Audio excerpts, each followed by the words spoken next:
I'm Dean Walker, and welcome to the Poetry of Predicament podcast, a podcast for people brave enough to face humanity's challenges and problems, and most importantly, our numerous predicaments.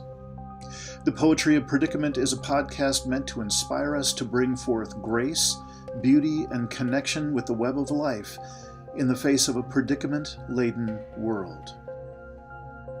Today we're hosting Kevin Sandblum from Black Bear News, and we look together at how on earth can we endure the 24/7 trauma news cycle and not get our collective asses kicked.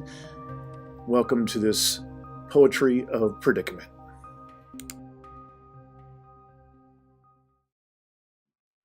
We'll just let this be what it is. Talking with Dean Walker today about dealing with the trauma of the news of abrupt climate change. And, it's kind of a wide umbrella, I guess, of things to deal with, of emotions to deal with. And Dean, I know you do work with Carolyn Baker, and I'm just interested in how exactly how do you all go about addressing the trauma interpersonally, and I guess how do you present what it is that you do in order to help people with their struggle with this? Yeah. Good to talk with you, Kevin. Man, it's a wild ass world that we're living in, and that is what Carolyn Baker and I are doing. I had the just the sheer luck of bumping into Carolyn, meeting Carolyn about 4 years ago now, and we just kind of got along and started to create stuff together, both of us bringing what we've done. Me from the more or less the training world, working with corporations and community groups and couples and so on, different kinds of training. And Carolyn's done more than a dozen books, mostly on the topics that we're talking about, which is basically how do we be present and how do we have quality relationships in the face of a predicament-laden world. And why I wanted to get in touch with you, Kevin, is you're one of the few folks doing what you do so well, which is getting the news out to people of what's really going on behind the mainstream dumpster fire. And you're particularly pointed in these past couple of weeks. You've done a number of shows that really moved me a lot, and you're saying things that others are not saying, and I think it needs to be said. And the kind of thing I'm talking about is not just yet another list of how messed up the world is, and how this thing about climate change and this thing about species extinction, and on down the list. We all know how it goes. And now it's a bit like shooting fish in a barrel. There's never a shortage, right, of things to be talking about. Yeah. So, technical glitches aside, what I'm trying to really point at, Kevin, is that you've been bringing up really important pieces in between the headlines that you talk about, the articles that you bring up.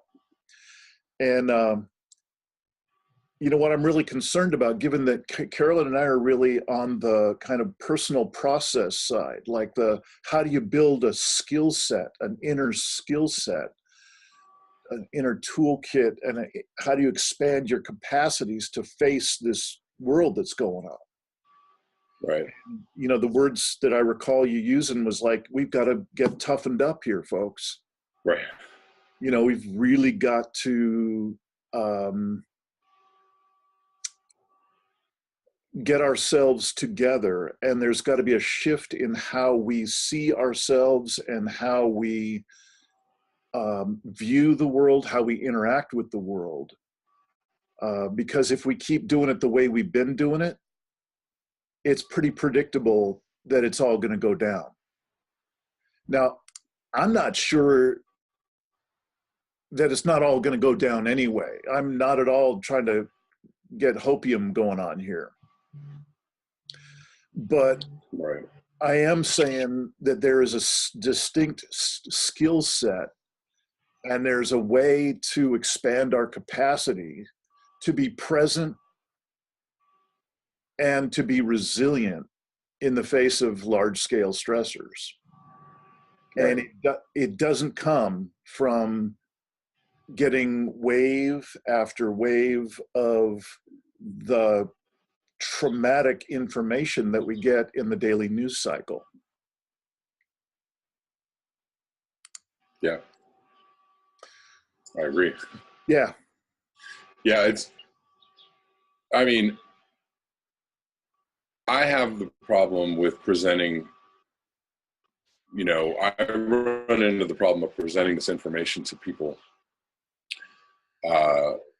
that aren't on the YouTube channel, right? That aren't in the YouTube channel. Like, I can talk about this stuff. It seems like people on YouTube or in the doomosphere want, they kind of want, they want the straight dose of, they want it hard and heavy, and like, don't give me any of this nice stuff, just hit me hard,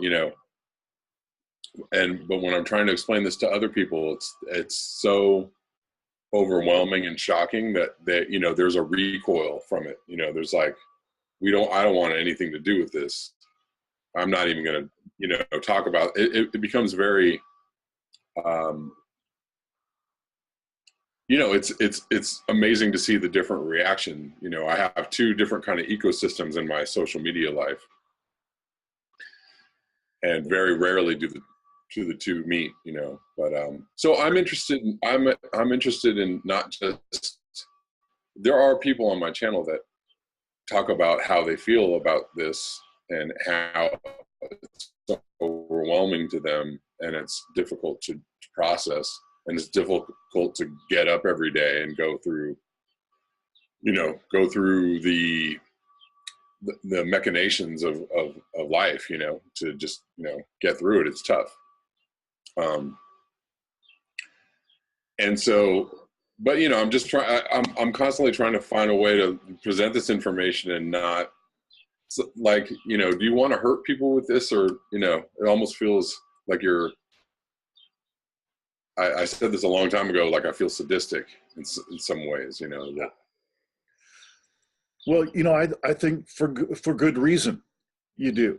I think, let me just reel it back a little bit and tell you kind of what Carolyn and I base a lot of our work on, is that we are a culture that is disconnected from every source of meaning in a human life. Kind of the bedrock of the work we're working with, the interpretations of our culture that we're working with, is that in order to be a part of the business as usual paradigm, you need to basically commit to cutting off from deeper self, our own inner wisdom, our own inner sensitivities. Right. We're cut off from each other and cut off from Earth, Right, herself. And we do that by overriding. We override those natural signals that want to come out of our insides, that tell us that something's not right. right, And we become masterful at overriding. And we want to right. hold on to certainty in our life. One way or another, humans want to be certain in this business as usual environment. And that even extends to the folks who are so committed to near-term human extinction and that whole interpretation. I say that the hunger for give me the hard stuff, don't give me any hopium, like that, is Right. very thinly veiled attempt to be certain. You know, a lot of folks there will say, oh yeah, that I've got it down to a particular date or a certain number of years and so on.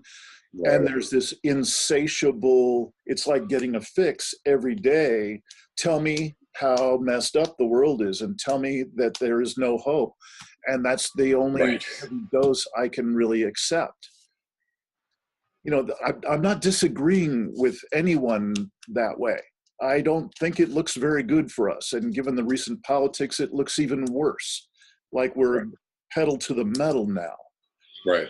What I'm here to talk about is so we can either stay in that kind of bandwidth of response, which is really just the same business as usual way of thinking and being that got us into this, only now it's carrying the message of how screwed we are. Right. And what I'm saying is we need to get out of that bandwidth. You know, that quote ascribed to Einstein, God knows if he really said it, but, you know, we cannot solve the problems of the world using the same thinking that got us into those problems. And similarly, Right. you know, for us to be locked into a conversation that's constantly pounding on how screwed we are and there's Right. nothing we can do, there is no more aliveness there than in the full-on denier, business as usual paradigm. How are we doing with Yeah. the signal? Are we breaking up? Well, yeah, and yeah. Apologize for the connection. I don't know. You know, things happen. Yeah, I mean, we seem to be definitely an either or society right now. You know, everything is black and white and us and them, and you know, and once in a while I see examples or evidence that people are trying to think in different ways and break the pattern of the, you know, you're one of those people, or you're just, you know, and get outside of themselves and have a conversation. And I think that that's important. You know, it's like, how do you deliver the actual news and the reality of how bad things are, while also addressing the fact that, you know, you can't send people spiraling off into like, we're fucked, or, you know, or I hate you, or I don't want to hear this. Like, how that allows people to, you know, feel whatever they're going to feel about it, and to possibly see, you know, okay, so what do we do now? You know, what do we do with this information? And that's, you know, and that's a big debate. That's a huge debate on my channel. Like, some people are like, there's nothing we can do, you know, just deal with it. And even if you're there, there's nothing we can do, how do you deal with it? You know, it's really different for a lot of people. It's like, you know, some people are like, I'm gonna drink a lot. Some people are like, I'm gonna lay, you know, I'm gonna sleep a lot. I'm gonna, you know, or I'm gonna go walk in the woods, or I'm gonna spend time with my kids, or I'm gonna spend time with my family, and or I'm gonna take action. You know, there's so many different reactions to the news, and not necessarily any of them are bad, but some of them are probably more positive than others. You know, possibly more productive. But we all have our own, you know, it's hard to say like your reaction is a bad reaction, you know, that's a wrong reaction, you know, like I don't know, it's just, you know, I can't really label that, but I think it's important for people to know what the reality is, and then also know that, you know, there are people who are living with this reality and possibly doing positive things in spite of the reality. You know, there's no reason in spite of the terribleness of the news, there is no reason why we can't continue to be better human beings, right? Like, what else are we going to do with our time left? Yeah. Yeah. So what I'm trying to do is just share, I wrote a book exactly about this process Right. of awakening, Right. validating the material, to my satisfaction, like, oh my God, this is really happening. And then seeking out, so what can we do about it, and how can we be about it? So that was the book, and that's also the nature of the work that Carolyn and I are doing. Can you give me the name of the book one more time? Yeah, it's The Impossible Conversation, and it's by Dean Walker. Then you can get it on Amazon, all that. And I'm putting together a second book now that is far more direct. I don't take 150 pages to lay out all the whys and wherefores and statistics. I just go right to it. And the workbook is exactly like the practices that Carolyn and I are offering, and in both the workshops and online and so on. They're all based on reconnecting with ourselves, reconnecting with each other, and reconnecting with the earth. And basically what I'm trying to say is, if people aren't doing some version of that, then they're basically just taking the default mode, the default road through this predicament. Right. There is no, the expression, there's no cheese down that tunnel. There's no, real benefit to going down that tunnel. It's just the default kind of roll over and play dead. Yeah. And, the folks that I are the exemplars that I write up in the book, and for, myself and Carolyn and others that are bringing powerful practices to this work, there are huge possibilities for connection, huge possibilities for profound relationships with one another. And I'd say a return to a sense of agency in life that we gave up when we decided to be in the business as usual business world. Right. I say that what got us in, we had to forfeit our agency in life. Notice how that shows up. And we have an absolutely helpless populace. Absolutely.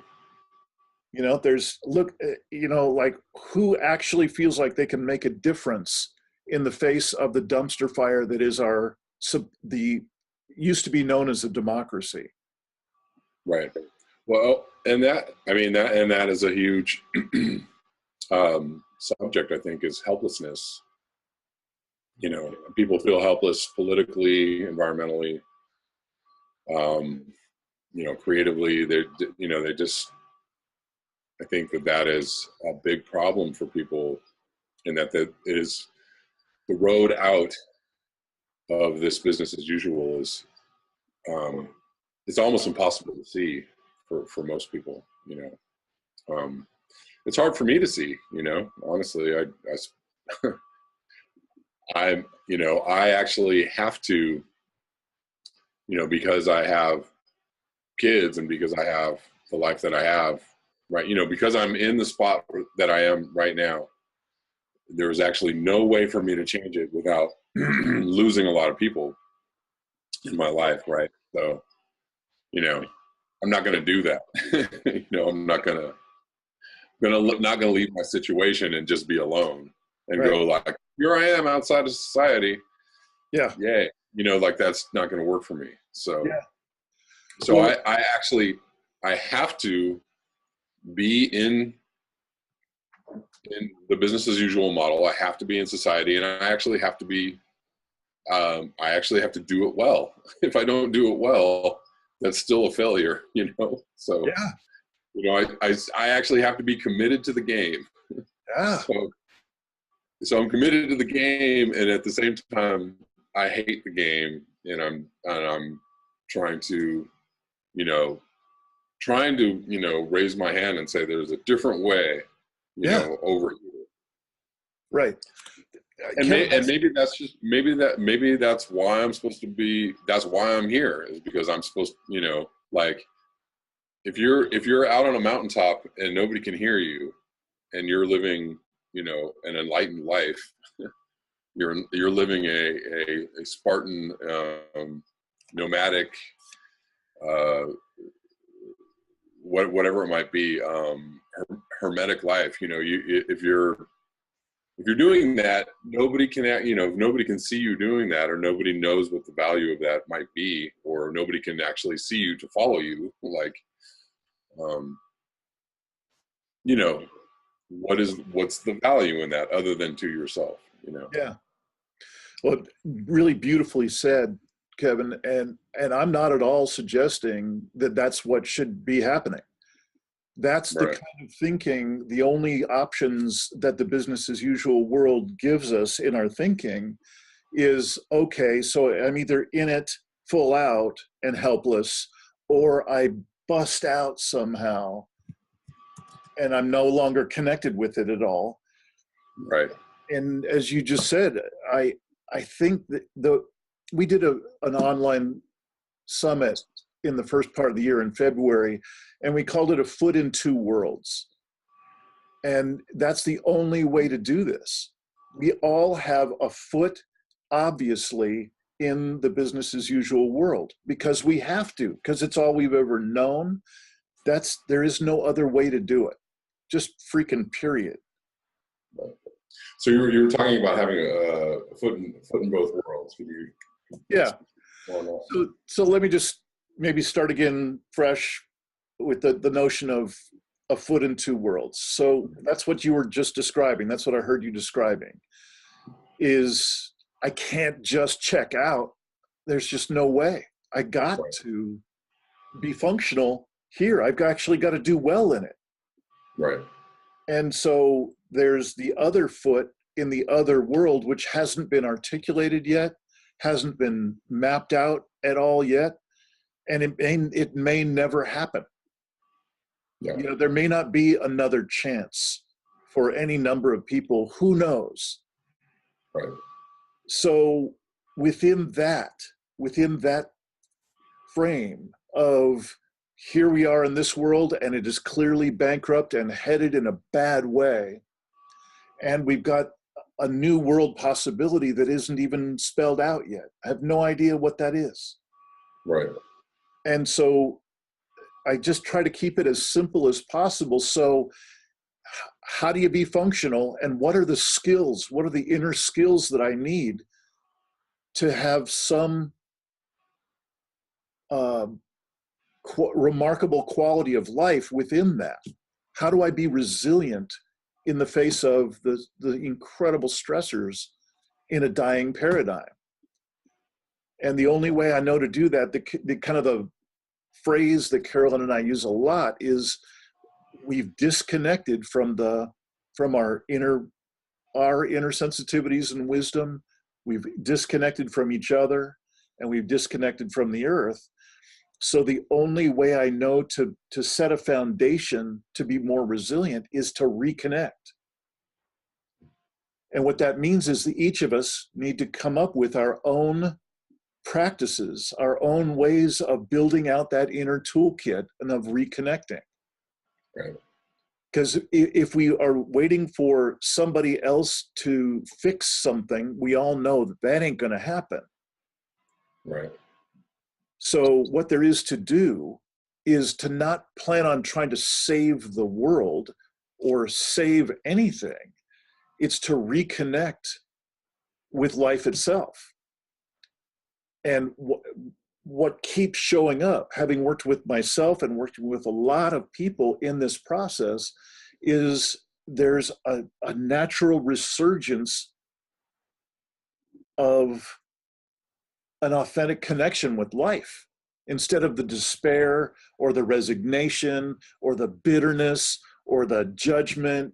You know, it's a nasty predatory system we live in. It's a nasty predatory system that's all over us because it's all we've ever known.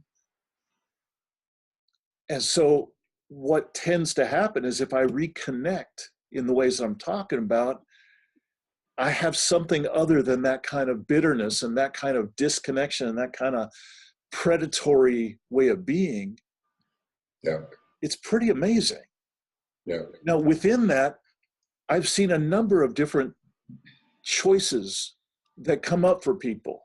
Some people out of that choose to become activists, even though they know they're not delusional at all. There's no hopium involved, but they decide they have much clearer intent that this is what they're going to do just because that's what's right for them to do. I've also run into a number of people who have decided out of that kind of reconnection to express themselves in a creative way like they never have given themselves the opportunity to. Yet another kind of common way that people tend to come through this process is they can have this upwelling of wanting to be in service. It's just a natural thing. They just decide, I really want to be of service to people. Yeah. Which I think you really already have starting up, Kevin, in what you're doing with Black Bear News. Yeah. You clearly are providing a service for people as far as I'm concerned. So I'm just trying to point at some alternatives to the kind of resignation and the kind of righteous holding on to we're so screwed, and banging each other over the head with the daily round of traumatic headlines with no way to digest it truly. Right. No container to hold it in. So like you were saying at the beginning of our time talking, it can feel abusive. It can feel like, damn, I'm just, what am I doing to people here? Right. And truth is, most people don't even know there's another way of being present to the material. Right. I think it's important material. I think it's important to be aware of what's going on in the world. But if it goes into the same ear hole that has only learned the business as usual ways, yeah, then it's going to be experienced as trauma, and we're mostly going to be unconscious to it because we've just look what we've normalized in this world. Look what daily we call normal now. Right. Just blows my gourd, man. Yeah, I mean, it's maybe, the difficult thing in dealing with the news is feeling responsible. We all have a responsibility in this, and it's, there's responsibility versus accountability. You feel like, humans aren't accountable on a lot of levels, that humans like to, shirk off responsibility on other people or whatever. It's not me, it's you, Mm-hmm. And it's, and that can also be difficult too, just feeling responsible, feeling like,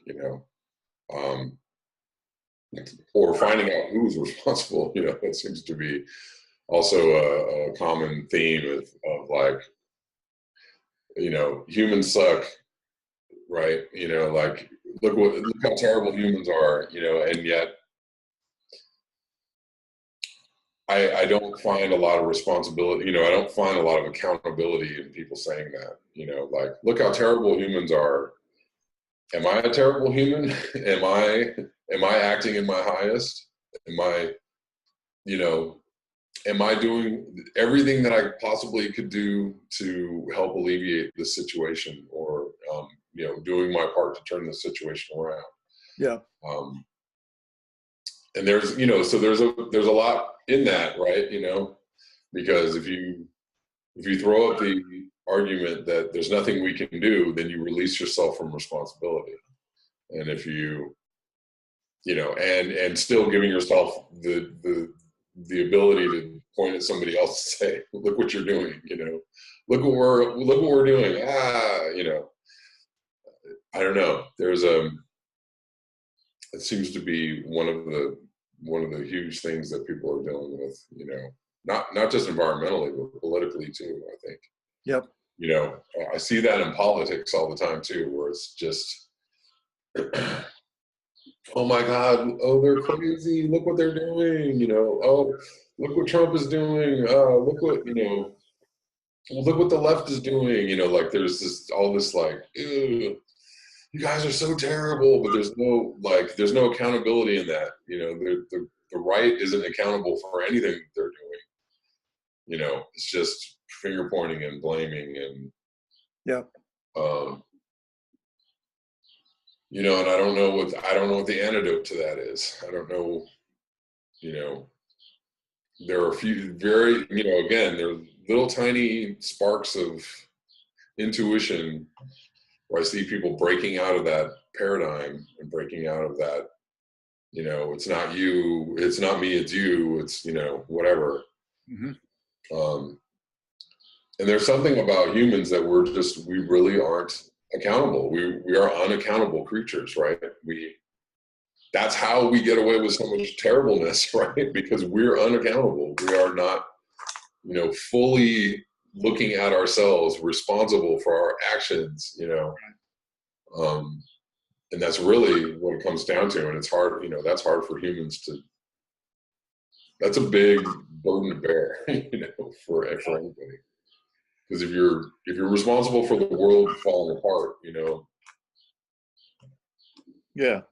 Well, really, you're just saying what I said in a different way. What you've been describing are the symptoms of people who are completely disconnected from every primary source of meaning in a human life, our own inner wisdom, each other, and the earth. There is no accountability in there. There is no responsibility in there. There's just disconnection.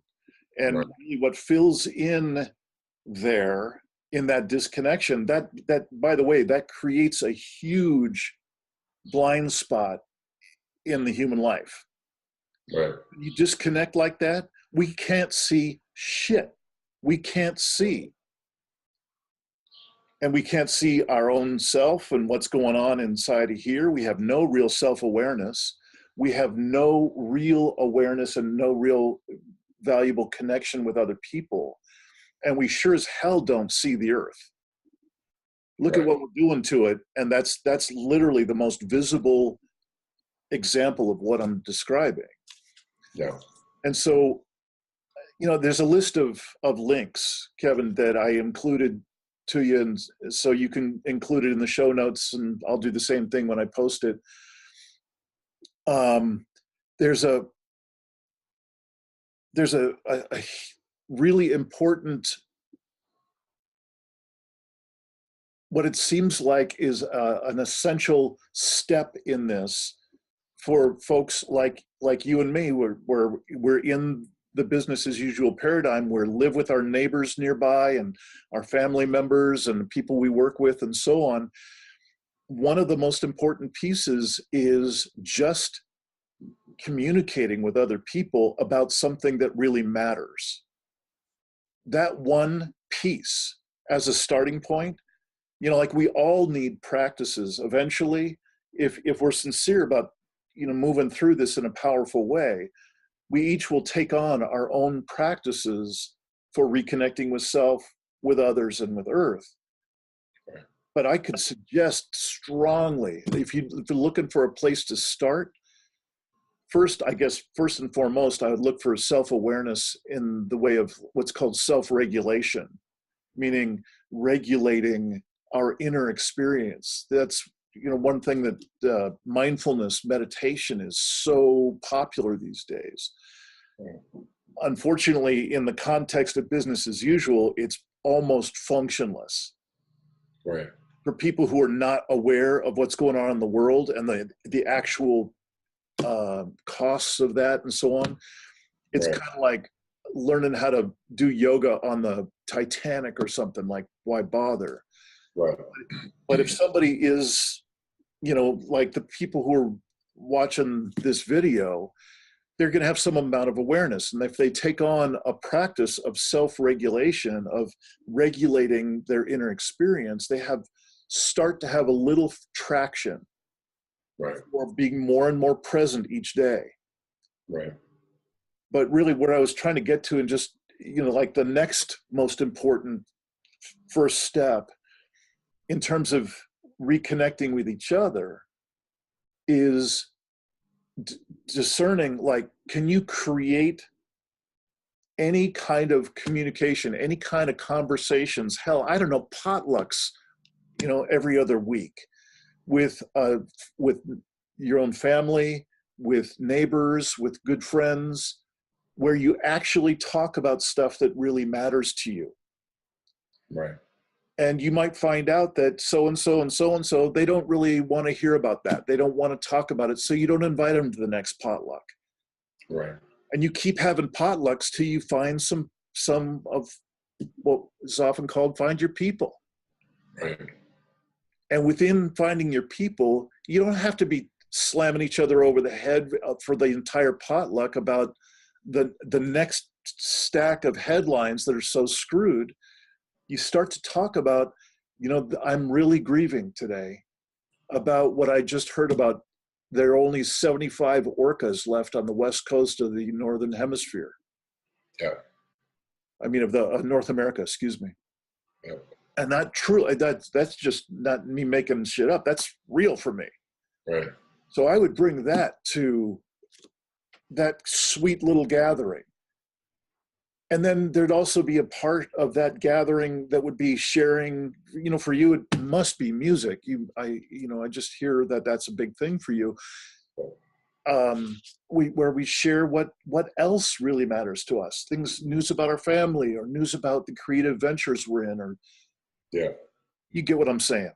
Yeah. There's a sweetness that wants to be there, and we've lost it because we cut it off. We're a culture, the old expression is we're a culture that knows the cost of everything and the value of nothing. We don't share what matters most to us anymore. Yeah. We polarize and argue about bullshit. Right. Yeah. So let me just say a little bit more about that list of things that we'll both put in show notes here. I put in my own podcast channel, YouTube channel, which is the Poetry of Predicament podcast. Did that break up? No, I got that. Okay. So the Poetry of Predicament podcast. Carolyn Baker also has the new Lifeboat Hour podcast, and that can be found on her website, carolynbaker.net. Okay. There's also our shared website, livingresilience.net, and right there on the front page of that, people can sign up for, we offer a 1 hour safe circle call, 6 to 7 p.m. Pacific on the 1st, 3rd, and 5th Tuesdays of every month. It's a free call. It's a Zoom call like this technology. You can call in by phone if you got to. And it's just meant to be a safe place where people can share, like we were just talking about in that imaginary potluck. Yeah. Where they don't have to be guarded in their heart. They don't have to worry about some denier slamming them. Right. And we can talk about what is heavy on our heart. And also it's amazing how much beauty there is in those calls.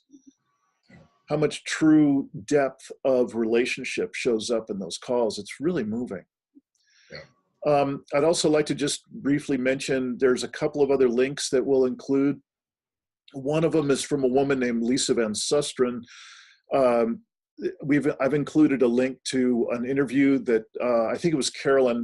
We've tag teamed interview with her, with Lisa Van Susteren. She's a remarkable psychiatrist, really involved at the national and international level for how to promote mental health in the face of this huge scale predicament. So there's that interview that you'll find at that link. Right. And then there's also Lisa Van Susteren put out a few years ago with the National Wildlife Federation an estimate of how many people in the USA would be experiencing chronic or acute mental distress, psychological distress in the face of climate change. Yeah. And her estimate at that time was 200 million. Yeah. And then our most recent interview with her, she admitted that those figures were off and that she had underestimated substantially. Okay, we're back on. All right. So is it okay if I just cover the last couple of links that I'm sending? Yes, absolutely. So I sent over a American Psychological Association mental health and climate change report. And it's a PDF. You'll be able to read through it. It's very basic.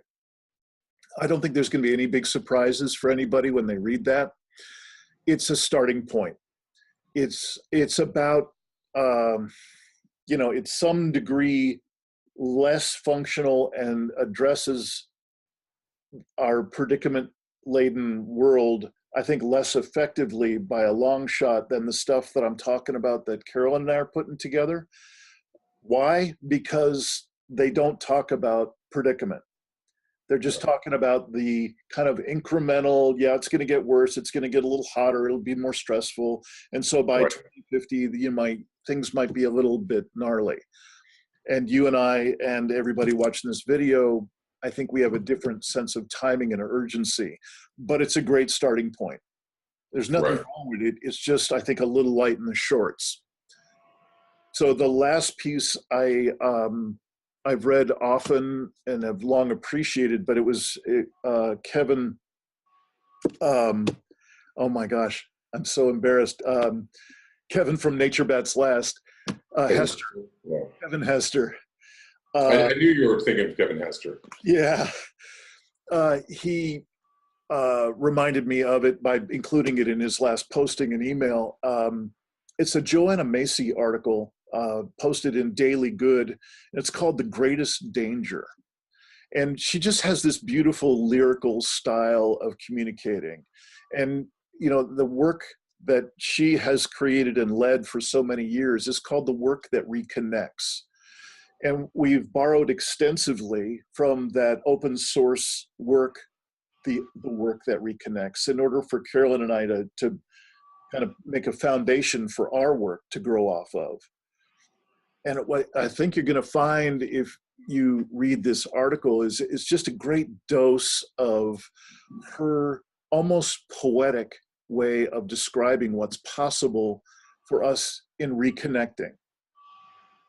And really, that's what you and I are talking about, hopefully more and more as time goes on. Because if we don't have this kind of conversation often amongst ourselves, we're going to be hurting ourselves. We're basically cementing ourselves into being resigned about how screwed we are. Yeah. And being righteous about it. Right. And then being predatory and nasty on top of it because that's all we've known, because that's what we grew up in. Right. And it's just hard-ass work. I'm not suggesting some life hacks and everything's going to be cool. I'm suggesting life practices that are serious. Right. To one part of the work that we do is to understand at least the basics of shadow, the human shadow. And if you want to get a sense of what the shadow looks like, especially on the collective or the cultural level, look at how our world is being run right now, especially the USA. That's what it looks like when the human shadow is running the show at the national or cultural level. on the individual level, it's basically whatever I am unwilling to see as a part of myself, Yeah. that's likely I'm going to deny it. You know, a classic example is the politician or preacher that pounds on all day long about anti-gay this and no gay marriage that, and Right. they're on a tirade, Right. endless rant. And then what has so often shown up is that they turn out to be gay themselves. Sure. So Right. that's a classic extreme example of shadow dynamic on the individual level. Right. And that kind of self-awareness is so incredibly important. So let me just wrap up with this part, is that I think is affecting many of the small organizations, small little tribes that I run into in the NTHE crowd, in the collapse aware crowd, is people try to get together and they try and do a little something, try to have a little support group or take on a cause or whatever. And what they've run straight into is all the shadow dynamics, all the predatory dynamics that are built into the business as usual world. And of course, they're going to show up in us when we try and do something, because that's all we've ever known. Right. So we're stepping straight into the same potholes that crippled us on the way to get here. Right. Well, and so much leads back to not just mental health, but bad programming. You know, we're all victims of our programming. You know, and that programming leads us to do, you know, unhealthy things, hurtful things, damaging things, not just to ourselves but to others. You know, and yeah, I mean, like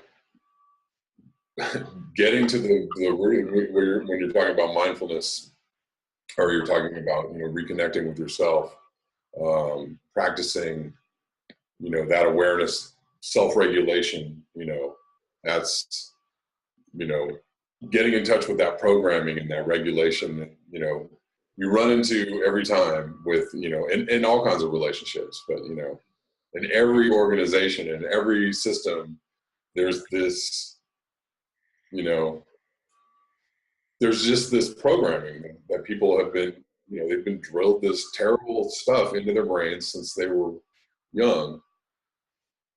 And you got to get around that first before you can even do any work. You know, like Yep. I wish there was a hack for that. Neutralized programming, the neutralized programming pill, you know, take 2 daily. We need some of those today. But, you know, I don't know how else to do it other than just to tell people, like, you know, you don't have to do that. Like, you just don't, you don't have to do that. But it's hard because some people are seriously, you know, that programming has led to a state of disorder. You know, there's no, Yep. you can't see yourself. You can't see what you're doing. You can't see what the effects are. You can't see what the effects of your part in industrial civilization is. I mean, I even see it in, you know, I see it in people who are extremely conscious on the, you know, in the social justice level or on the progressive level. And they understand all this stuff, but they still can't see their part. You know, they can't see that they're operating out of like really toxic programming. You know, it's just like you're really good at identifying that in other people, but, you know, when it comes to you, there's no, so it's like,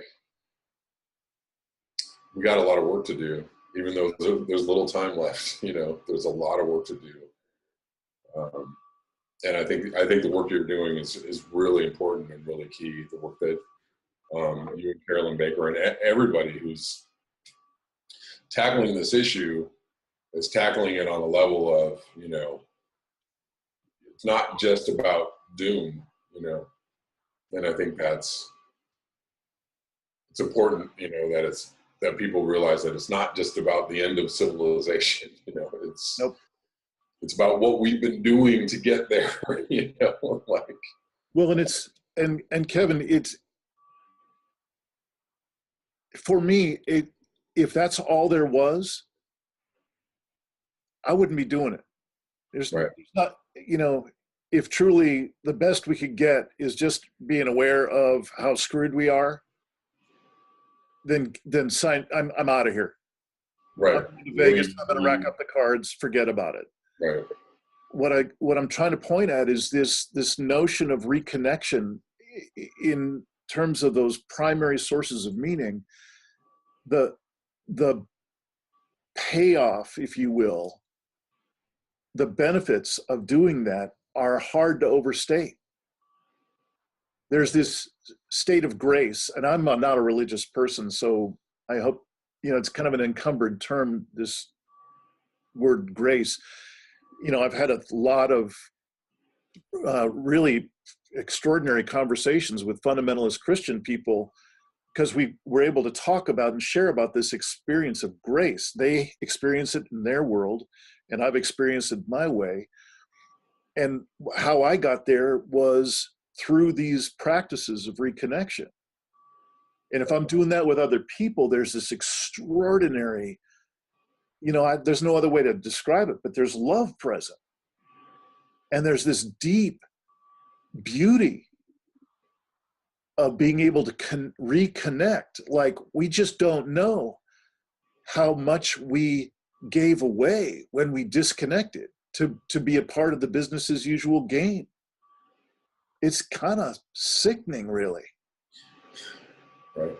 And when I'm talking about on these Safe Circle calls, it's only an hour to every other week. But man, when somebody just opens their heart and we all slow down together, it's extraordinary. It's like we are in the same room together. It's on a stupid video call.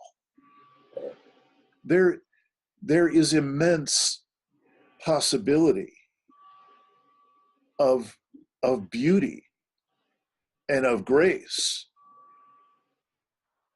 on the other side of all this stuff that we're so resigned about, and we're so bitter about, and we're so toxically certain of how bad it all is, and it's all about them, and all that stuff.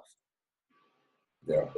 And the other side of that is this extraordinary space, but it's pretty hard to describe in life hack, 2-sentence form. Right. Pretty hard. Believe me, though, I've been trying. Like, that's my new Facebook post style, is like 2 sentences, big letters, and it seems to work. Once in a while, I try and slip in some actual that actually means something. Good, great. Who knows? I'm trying all avenues. It's really up to us to. It really is up to us to communicate better. The communicator of the information. It's, if the student isn't understanding it, it's not the student's fault, right? Yeah.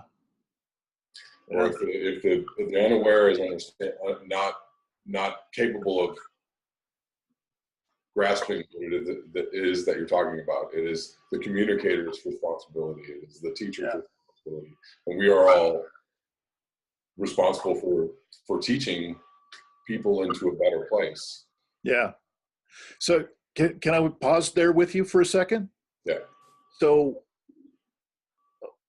I don't know, what level folks are at who are watching, but I've been looking at it a long time in terms of how scientists need to communicate better about climate change so that people get more engaged and it makes a difference. And what they're finding year after year is people don't give a shit. Right. People don't give a shit. It doesn't matter how well you say it, they don't give a shit. What changes people is if you have that potluck and you invite over your sister or your next door neighbor or something, Right. and you share from your heart. You know, I'd like to share with you some things that are really mean a lot to me. So do you mind just listening for a minute or two while I share? I got this thing about the ocean. And within the ocean, there are some animals that really just hit my heartstrings. And one of them is the killer whale, the orca. Right. And I just found out some news the other day that there are only 75 orca left on the west coast of North America. And why there are only 75 left is because we have fished out the very fish that they need to eat in order to survive. Chinook salmon, we've fished them out. We've collapsed their habitat and we fished them out. And that breaks my heart. Now, notice if I share that, whether it's my neighbor who watches Fox News, my sister who watches Fox News, as a matter of fact, we don't have any argument there. Right. It's I'm sharing something that is inarguable. I read it out of the freaking paper. Right. It's not an argument. Right. And it's me sharing what breaks my heart. And if I'm opening in that way, that's the communication, and that's moved us miles toward they might want to eventually, maybe the third potluck down the road, they might open up and say, you know, I'd like to share this time a little bit about what's bugging me. Right. You know, my kid at school has been bullied and I don't know what to do. And you get the idea. Right. It actually doesn't freaking matter if people agree with us about how urgent or not climate change is. Right. You know, anybody who reads The Impossible Conversation, the book I was describing, putting out last year, as soon as I vetted the information about abrupt climate change, I got the hell out of that conversation because it's so cynical. It's so evil, the whole denier conversation, but that's for you and me to talk about another day, I hope. And what I had to immediately go to was, what are other metrics of our impact on the planet? Right. And I've already told you a little bit about the first one I went to is what I love the most is the ocean. So if I could offer one life hack to wrap up this conversation with you today, for anybody who's watching who gives a shit, is find what matters most to you. For me, it's the ocean, and it's orcas, and it's dolphins, and it's actually phytoplankton and coral reefs, if you want to know. That's what makes my heart just break open. And I'm consciously breaking it open, and I'm consciously and intentionally moving forward with that beautifully broken open heart to be able to share with people in a way that actually moves them too. We're moved to be far more connected and more related after that sharing. Yeah. So I'm sorry to get all preachy like that, but that's really how it works for me. Yeah. And if people could kind of try that out, sure. Or hell, come be on a safe circle call or do some coaching with Carolyn or me or whatever. Right. It's just to get a sense of there are ways out of being so resigned and bitter. Right. Indeed. Yeah. And there's no,